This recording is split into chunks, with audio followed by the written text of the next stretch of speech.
श्री शिवाय नमस्तुभ्यम महाराज। जैसा कि आप सभी जानते ही हैं कि भोलेनाथ की सबसे प्रिय तिथि यानी कि महाशिवरात्रि का पर्व 15 फरवरी 2026 को आने वाला है।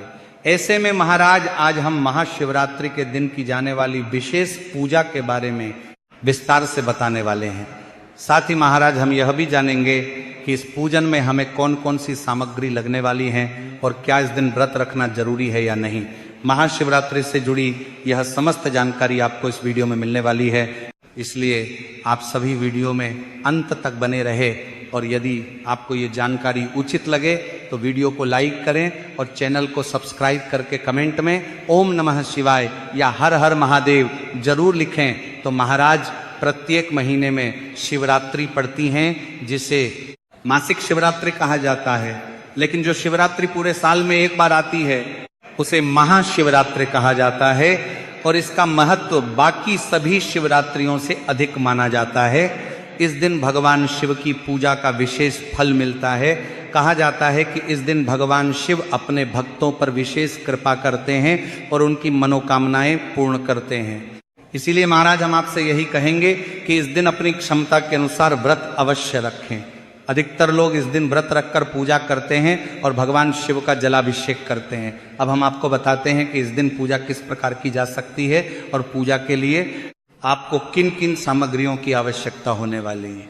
तो महाराज इस विशेष पूजा को आप शिव मंदिर जाकर भी कर सकते हैं और अपने घर पर भी कर सकते हैं। जैसे सावन के महीने में शिवरात्रि पर विशेष पूजा और अभिषेक किया जाता है, उसी प्रकार महाशिवरात्रि का दिन भी बहुत महत्वपूर्ण माना जाता है और इस दिन भी विशेष पूजन किया जाता है। अब महाराज पूजा की बात करते हैं तो सबसे पहले तो आप सभी अपनी पूजन सामग्री की एक सूची बना लें ताकि पूजा के समय कोई चीज छूट न जाए। तो महाराज पूजा में सबसे पहली और आवश्यक सामग्री है भगवान शिव के अभिषेक के लिए शुद्ध जल। आप इस दिन ताजा जल भरकर रख सकते हैं। यदि गंगा जल उपलब्ध हो तो थोड़ा सा गंगा जल उस जल में मिला सकते हैं, क्योंकि भगवान शिव के मस्तक पर गंगा जी का वास माना जाता है। गंगा जल अलग से भी रखा जा सकता है ताकि पूजा के समय उसका उपयोग किया जा सके। यदि अलग पात्र में न रखना चाहें तो जिस जल से अभिषेक करना है उसी में गंगा जल मिला सकते हैं। अब महाराज इसके बाद आती है पंचामृत की सामग्री। पंचामृत 5 चीजों से मिलकर बनता है: दूध, दही, घी, शहद और शक्कर।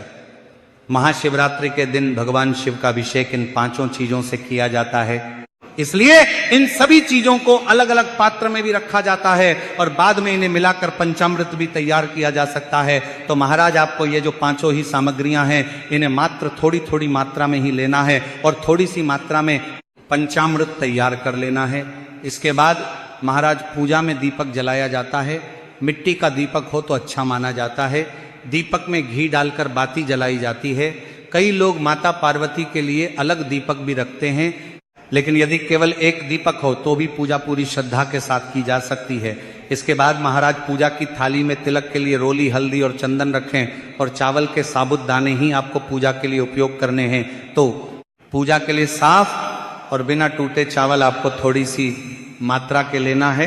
अब महाराज बात करते हैं अगली पूजन सामग्री के बारे में। और महाराज जो सामग्री बताई जा रही है उसे आपको पहले से तैयार करके रख लेना है ताकि महाशिवरात्रि के दिन पूजा करते समय किसी भी प्रकार की कमी न रहे और सारी तैयारी पहले से पूरी हो जाए। क्योंकि अक्सर ऐसा होता है कि पूजा शुरू करने के बाद याद आता है कि कोई वस्तु रह गई है, इसलिए पहले से सामग्री तैयार रखना अच्छा माना जाता है। अब चावल के बाद अगली आवश्यक सामग्री आपको लेनी है कपूर, जो कि पूजा के अंत में भगवान की आरती के लिए उपयोग होगी। तो इसीलिए आपको पूजा की थाली में 1 से 2 कपूर के टुकड़े लेना है। बाजार में कपूर टुकड़ों और गोलियों दोनों रूपों में मिलता है, तो आपको जो आसानी से मिल जाए उसे ले सकते हैं। इसके बाद महाराज अगली जो सामग्री है वह आपको लेनी है धूप बत्ती या अगरबत्ती। पूजा के समय धूप या अगरबत्ती जलाने से वातावरण सुगंधित हो जाता है और मन पूजा में शांत और एकाग्र बना रहता है। इसलिए धूप या अगरबत्ती अवश्य रखनी चाहिए ताकि पूजा के समय आसपास का वातावरण पवित्र बना रहे। इसके बाद अगली जो सामग्री है वह आपको लेनी है जनेऊ। तो आप 3 या 4 जनेऊ ले सकते हैं, जो कि आपको पूजा के दौरान भगवान शिव के साथ साथ गणेश जी और कार्तिकेय जी को भी अर्पित करना है। अब महाराज इसके साथ थोड़ी सी दक्षिणा भी रखी जाती है।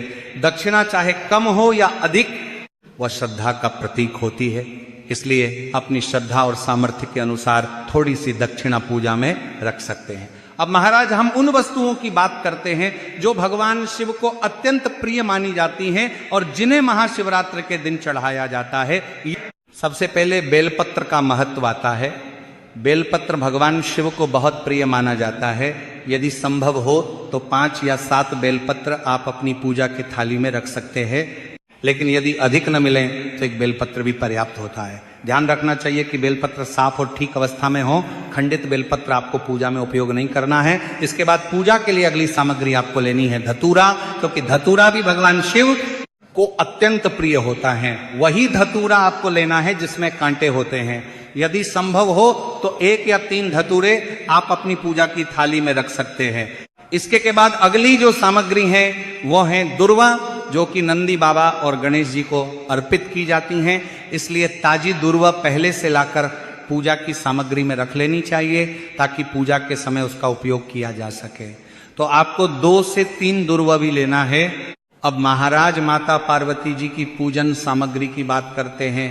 माता पार्वती को लाल रंग प्रिय माना जाता है, इसलिए उनके लिए लाल चुनरी रखी जाती है। यह सम्मान और श्रद्धा का प्रतीक होती है। इसके साथ माता पार्वती के लिए श्रृंगार की सामग्री भी रखी जाती है। बाजार में श्रृंगार का पूरा पैकेट मिल जाता है जिसमें अलग अलग सामग्री होती है। यदि वह उपलब्ध न हो तो घर में जो भी श्रृंगार की सामग्री हो उसे भी आप पूजा में उपयोग कर सकते हैं। इसके बाद कलावा भी पूजा में रखा जाता है। ये लाल धागा होता है जिसे पूजा के समय हाथ में बांधा जाता है और भगवान को भी अर्पित किया जाता है। इसे शुभता का प्रतीक माना जाता है। अब महाराज इसके बाद ऋतुफल भी आपको लेना है। तो महाशिवरात्रि के समय बेर, चने और गेहूं की बालियां उपलब्ध होती हैं, इन्हें भी पूजा में रखा जाता है। विशेष रूप से बेर इस दिन चढ़ाए जाते हैं। इसके साथ केले या अन्य फल भी अपनी श्रद्धा के अनुसार आप रख सकते हैं। अब अगली सामग्री है फूल, क्योंकि फूल भी पूजा का महत्वपूर्ण भाग होते हैं। भगवान शिव को सफेद फूल अर्पित किए जाते हैं और माता पार्वती को लाल फूल चढ़ाए जाते हैं, इसलिए दोनों प्रकार के फूल आप पूजन में ले सकते हैं। तो महाराज इस प्रकार से आपको यह महाशिवरात्रि की पूजन की सामग्री पहले से तैयार करके रख लेना है, ताकि पूजन के समय आपको कोई समस्या ना आए और जितनी सामग्री उपलब्ध हो सके उतनी से पूजा की जा सकती है। यदि कोई वस्तु आपको नहीं भी मिले तो चिंता की आवश्यकता नहीं है, क्योंकि पूजा में सबसे महत्वपूर्ण श्रद्धा और भक्ति होती है। अब महाराज हम बात करते हैं कि महाशिवरात्रि की पूजा को किस प्रकार किया जा सकता है और पूजा घर पर करना उचित है या मंदिर जाकर करना अधिक शुभ माना जाता है। कई लोगों के मन में यह प्रश्न रहता है कि यदि मंदिर जाना संभव न हो तो क्या घर पर पूजा करने से भी उतना ही फल मिलता है? इसका सरल उत्तर यही है कि भगवान शिव सच्ची श्रद्धा और भक्ति को देखते हैं, स्थान को नहीं। इसलिए मंदिर में की गई पूजा हो या घर में की गई पूजा, यदि मन से की जाए तो उसका फल अवश्य मिलता है। तो महाराज महाशिवरात्रि के दिन अधिकतर लोग शिव मंदिर जाकर जलाभिषेक करते हैं। सुबह से ही मंदिरों में भक्तों की भीड़ लग जाती है और लोग जल, दूध और पंचामृत से शिवलिंग का अभिषेक करते हैं। कई स्थानों पर पूरे दिन भजन